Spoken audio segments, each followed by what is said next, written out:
देख बहू, हमारा परिवार अपनी इज्जत के लिए पूरे कस्बे में जाना जाता है और तुझे भी अब इसे निभाना पड़ेगा।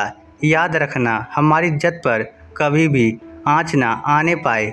जानकी जी अपनी नई नवेली बहू हर्षा को समझा रही थी, जो 2 दिन पहले ही शादी होकर इस घर में आई थी। अभी 2 दिन पहले ही हर्षा की शादी जानकी जी के बेटे वेद के साथ हुई थी। वेद मुंबई में रहकर जॉब करता था। वो तो बस शादी के लिए छुट्टी लेकर यहाँ आया हुआ था और कुछ दिनों बाद हर्षा को लेकर यहाँ से रवाना हो जाएगा। जानकी जी के परिवार में जानकी जी, उनके पति विशंबर जी, बेटा वेद और बेटी सुनीति थी।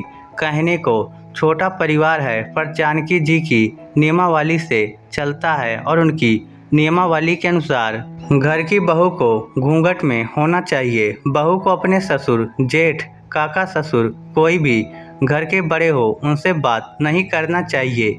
यहाँ तक कि जब सास ससुर बैठे हो तो पति से भी बात ना करे। और सब नियम तो हर्षा जैसे तैसे निभा लेती। यह सोचकर कि कुछ दिनों की ही तो बात है, फिर तो उसे वेद के साथ जाना है। लेकिन सबसे बड़ी समस्या तब होती। रात के समय जानकी जी की आदत थी कि वह अपने बेटे बहू के कमरे में आकर बैठ जाती और पूरे दिन भर का ब्यौरा, किस रिश्तेदार ने क्या कहा, क्या नहीं कहा, किसने क्या दिया, अपने बेटे से बात करती। इतनी देर हर्षा को घूंघट लिए ही चुपचाप वहाँ बैठना पड़ता, वो भी फर्श पर। जरा सी भी घूंघट इधर उधर होता तो जानकी जी झट से टोक देती। अरे बहू, कितनी बार कहा है तुम्हें कि घूंघट लेकर बैठा करो। तुमसे सिर्फ एक घूंघट नहीं संभलता तो घर कैसे संभालोगी। और हर्षा अपना घूंघट सही कर लेती। जब छुट्टियां खत्म हुई तो वेद हर्षा को लेकर जाने लगा। तब भी जानकी जी ने हर्षा को बुलाकर समझाया, देख बहू, तू हमारे परिवार की इज्जत है और इज्जत का सम्मान हमेशा करना।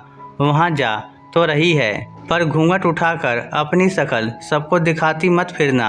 देख, मुझे किसी की जिंदगी में दखल देने की आदत नहीं है, पर हमारी इज्जत को मिट्टी में मिलाई तो फिर देख लेना, मुझसे बुरा कोई नहीं होगा। एक तरीके से जानकी जी ने अपनी बहू को धमकी देकर वहाँ से रवाना कर दिया, पर इतने में भी उनको तसल्ली नहीं थी, इसलिए अपनी बेटी सुनीति को भी साथ भेज दिया और उसे समझाकर कहा, ध्यान रखना, वहाँ तेरी भाभी घूंघट हटाकर उघाड़े चचारे ना घूमे। बस फिर क्या था, सुनीति ने भी इसे अपनी आदत बना ली कि वह रोज हर्षा ने किया क्या नहीं, किस तरह के कपड़े पहने, भैया से किस तरह की बात की, हर चीज़ की खबर अपनी माँ को जरूर देती। उसके बाद जानकी जी अच्छे से अपनी बहू हर्षा की रिमांड लेती। इन सब से हर्षा अच्छी खासी परेशान हो चुकी थी। कई बार वेद से भी कह चुकी थी, पर जब भी वेद इस बारे में सुनीति को समझाता तो सुनीति 2 की 3 लगाकर अपनी माँ को बोलती और दोबारा हर्षा को जानकी जी से डांट पड़ जाती। रविवार का दिन था, वेद की भी छुट्टी थी, तो उस दिन उसने मूवी का प्लान बना लिया। सुनीति का अपनी पड़ोस वाली सहेली के साथ लंच का प्रोग्राम था, तो उसने हर्षा को मूवी जाने के लिए तैयार होने को कहा। जब हर्षा तैयार हो रही थी तो वेद ने उसे फ्लोटिंग पल्ले और खुले बाल रखने को कहा। हर्षा ने मना किया, नहीं नहीं, सुनीति को अगर पता चल गया तो वो माँ से शिकायत कर देगी। सुनीति तो अपनी फ्रेंड के घर गई है, अब तुम तैयार हो जाओ। वेद के कहने हर्षा तैयार हो गई, लेकिन जब दोनों घर से निकल रहे थे तो सुनीति ने देख लिया। बस फिर क्या था, उसने फोटो खींची और अपनी माँ जानकी जी को व्हाट्सएप पर भेज दी, जिसे देखते ही जानकी जी के तन बदन में आग सी लग गई और जानकी जी ने उसी समय फ़ोन लगा दिया। दोनों अभी घर से कुछ दूर ही पहुँचे होंगे कि जानकी जी का फ़ोन देखकर हैरान रह गए। माँ का फ़ोन इस समय, मैंने कहा था ना, सुनीति कह देगी, तुम चुप रहो, मैं देखता हूँ, कहते हुए वेद ने फ़ोन रिसीव किया। हाँ माँ, क्या हुआ? हर्षा कहाँ है? बात करवा उससे मेरी। क्यों, क्या हो गया माँ? तुझसे बात मैं बाद में करूँगी, पहले हर्षा से मेरी बात करवा। वेद ने फ़ोन हर्षा को पकड़ा दिया। जानकी जी फ़ोन पर ही शुरू हो गई। तुम्हें शर्म नहीं आई बहू? हमारे घर की इज्जत को मिट्टी मिलाते हुए इसलिए तुझे वेद के साथ भेजा था कि वहां जाकर तुम अपनी शर्म हया बेच खाओ। सुनते ही हर्षा की आंखों में आंसू आ गए।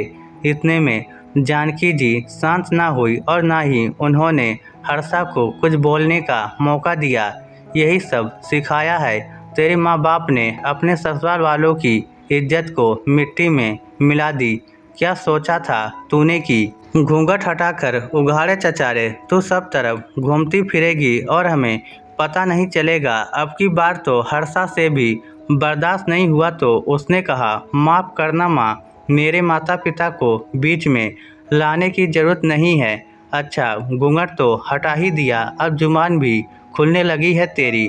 मेरी आदत नहीं किसी की ज़िंदगी में दखल अंदाजी करने की। इसका मतलब ये नहीं कि तुम मेरे घर की इज्जत के साथ खिलवाड़ करती फिरो। बिल्कुल जुबान खुलेगी अब मेरी। आप मेरे माता पिता को कुछ भी कहती रहें और मैं सुनती रहूं। मुझे एक चीज़ समझ में नहीं आती कि मेरे घूंघट में आपके घर की इज्जत किसने रख दी, जो घूंघट के हटाते ही वह मिट्टी मिल गई।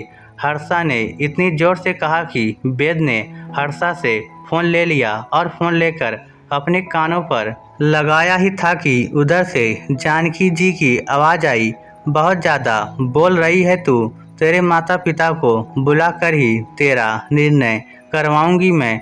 तुझे तेरे मायके में नहीं बिठा दिया तो बस करो माँ, क्या बोले जा रही हो तुम? तुम्हारी बहू तुम्हारे बेटे के साथ ही घूमने आई है। क्या वह अपने पति की इच्छानुसार तैयार नहीं हो सकती? आप वहाँ कस्बे में बैठकर यहाँ मुंबई में हमारी ज़िंदगी के निर्णय ले रही हो कि हमें कैसे रहना है और कैसे नहीं। यहाँ कौन सा हमारा रिश्तेदार रह रहा है? बस करो माँ, और भेज रहा हूँ मैं सुनीति को वापस। क्या सिखा रही है आप अपनी बेटी को? कल को ससुराल जाकर इधर की उधर बात लगाएगी तो वह ससुराल में भी पैर ही नहीं जमा पाएगी।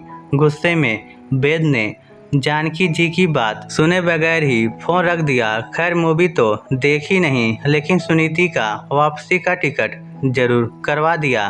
घर जाकर सुनीति ने 2 की 4 लगाने की पूरी कोशिश की, लेकिन वेद और हर्षा को उससे कोई फर्क नहीं पड़ा। और हाँ, जानकी जी की दखलंदाजी अब इतनी ज़्यादा नहीं थी क्योंकि अब वेद हर्षा के साथ था। इस स्टोरी को लेकर आपकी क्या राय है? नीचे कमेंट करके हमें ज़रूर बताइएगा। धन्यवाद।